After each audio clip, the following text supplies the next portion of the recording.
नमस्कार साथियों, स्वागत है आपका हमारे चैनल भगवत गीता वाईटी पर।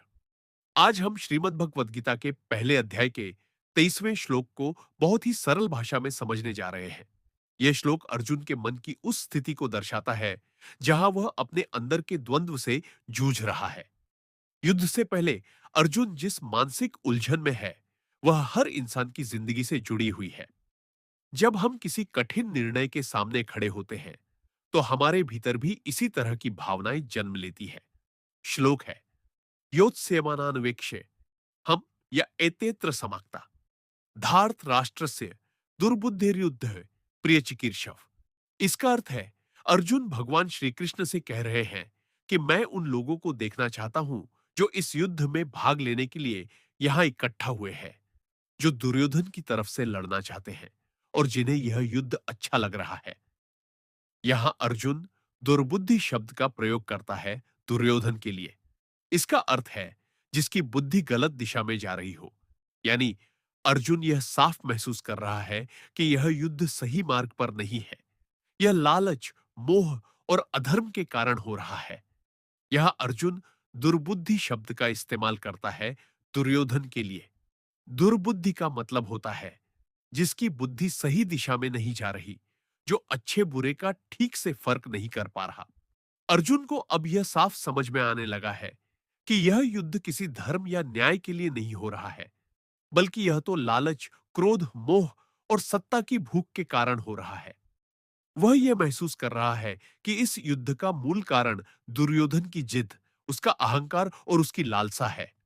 अब जरा सोचिए, वो अर्जुन जो अभी तक हर युद्ध में आगे रहता था, जो कभी पीछे नहीं हटा, जो बचपन से ही वीरता और पराक्रम का प्रतीक माना गया, वही अर्जुन अब युद्ध के ठीक पहले कह रहा है कि मुझे जरा ये देखने दो कि मेरे सामने कौन-कौन खड़ा है। कौन है वो लोग जो दुर्योधन की तरफ से युद्ध करना चाहते हैं और जिन्हें इस युद्ध में भाग लेना अच्छा लग रहा है। ये बहुत साधारण बात नहीं है। ये बात अर्जुन के मन में चल रही गहराई को दिखाती है। वह अब सिर्फ दुश्मन को देखकर लड़ने वाला योद्धा नहीं रहा। अब उसके भीतर सोचने की शक्ति जाग उठी है। अब वह सिर्फ तलवार उठाने से पहले यह जानना चाहता है कि जिनसे वह लड़ने जा रहा है, उनके इरादे क्या हैं। क्या वे सच में धर्म के लिए खड़े हैं या किसी अंधी भक्ति, डर या लालच में आकर युद्ध के मैदान में आ गए हैं। हम भी अपने जीवन में कई बार ऐसी ही स्थिति का सामना करते हैं, जब हमारे सामने कोई बड़ा फैसला होता है, जैसे नौकरी बदलना, किसी रिश्ते को निभाना या छोड़ना, किसी नए रास्ते पर चलना। तब हम सोचते हैं कि हमारे आसपास के लोग कौन हैं। क्या वे लोग सही सलाह दे रहे हैं या सिर्फ अपने स्वार्थ के लिए हमें किसी गलत दिशा में ले जा रहे हैं। अर्जुन अब सामने खड़े योद्धाओं को केवल बाहरी रूप से नहीं देखना चाहता। वह उनकी सोच को समझना चाहता है। वह यह जानना चाहता है कि आखिर इन लोगों की सोच क्या है। क्या ये भी धर्म की रक्षा के लिए आए हैं या केवल किसी लालच, बदले या भ्रम के कारण तलवार लेकर खड़े हो गए हैं। यही बात इस श्लोक को बहुत खास बनाती है। यह श्लोक हमें एक बहुत ही गहरी सीख देता है कि जब भी कोई बड़ा काम करने जा रहे हो, कोई बड़ा निर्णय लेने जा रहे हो, तो उससे पहले हमें यह जरूर समझना चाहिए कि हम यह काम क्यों कर रहे हैं और हमारे साथ खड़े लोग कौन हैं। क्या वे लोग हमें सही दिशा में ले जा रहे हैं? क्या उनका उद्देश्य भी नेक है? अगर हम सिर्फ सतह पर देखकर ही फैसला कर लें, तो हम बहुत कुछ मिस कर सकते हैं।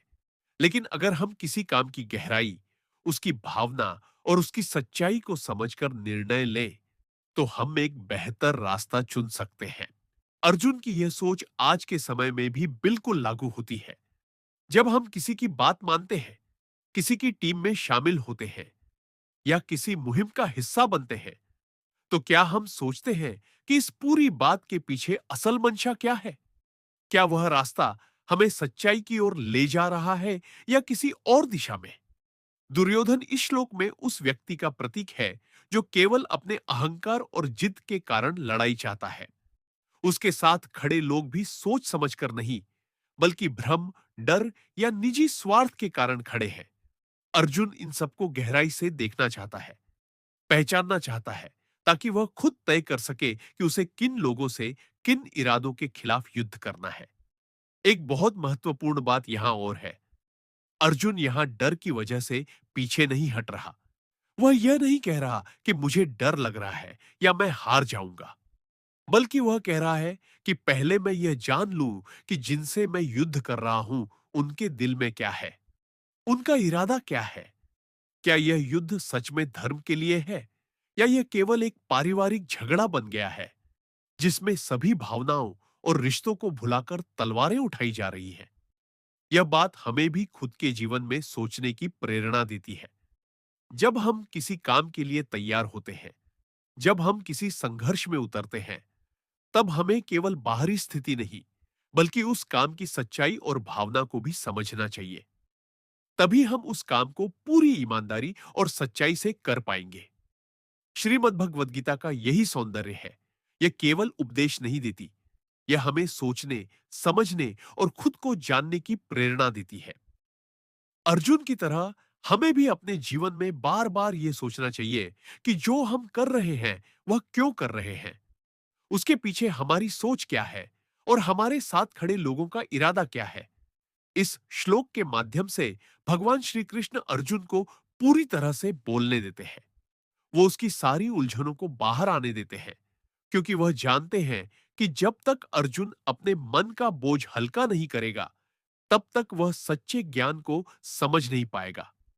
भगवान उसे बाधित नहीं करते, बल्कि सुनते हैं, समझते हैं और फिर धीरे धीरे उसका मार्गदर्शन करते हैं। इसी तरह हमें भी अपने जीवन में अपने मन की बात को पहचानना चाहिए। अपने सवालों को दबाना नहीं चाहिए, बल्कि उन्हें गहराई से देखना चाहिए। जब सवालों के जवाब अंदर से मिलने लगते हैं, तब जीवन का रास्ता भी साफ होने लगता है। इसलिए साथियों, यह श्लोक हमें केवल अर्जुन की स्थिति नहीं बताता, बल्कि हमारी अपनी जिंदगी का आईना भी दिखाता है। यह हमें सिखाता है कि हम हर फैसले को दिल और दिमाग दोनों से सोचें और तभी कोई कदम उठाए। इस श्लोक में अर्जुन की भावना बहुत गहरी है। वह यह नहीं कहता कि मैं उनसे डर रहा हूं या मुझे संदेह है कि मैं हार जाऊंगा। नहीं, वह सिर्फ यह देखना चाहता है कि क्या यह युद्ध सच में धर्म का है या यह केवल एक राजनीतिक और पारिवारिक संघर्ष बनकर रह गया है। दोस्तों, गीता का यही सौंदर्य है। यह हमें सोचने पर मजबूर करती है। यह हमें सिर्फ कर्म नहीं सिखाती, बल्कि सोच समझकर किया गया कर्म सिखाती है। अर्जुन की तरह हमें भी अपने जीवन में यह विचार करना चाहिए कि हम जो कर रहे हैं उसके पीछे कौन सी भावना है। क्या हम सही दिशा में हैं? क्या हम सही लोगों के साथ हैं? और इस श्लोक के माध्यम से भगवान श्री कृष्ण अर्जुन के मन को खोलते हैं। वो उसे देखने देते हैं कि यह केवल एक रणभूमि नहीं है, यह एक विचार भूमि है। यहाँ निर्णय केवल तलवार से नहीं, बुद्धि से भी लिए जाते हैं। श्री कृष्ण अर्जुन को यह सब बोलने देते हैं, क्योंकि वह जानते हैं कि जब तक अर्जुन के अंदर का सारा द्वंद्व बाहर नहीं आ जाता, तब तक वह वास्तविक ज्ञान को नहीं समझ पाएगा।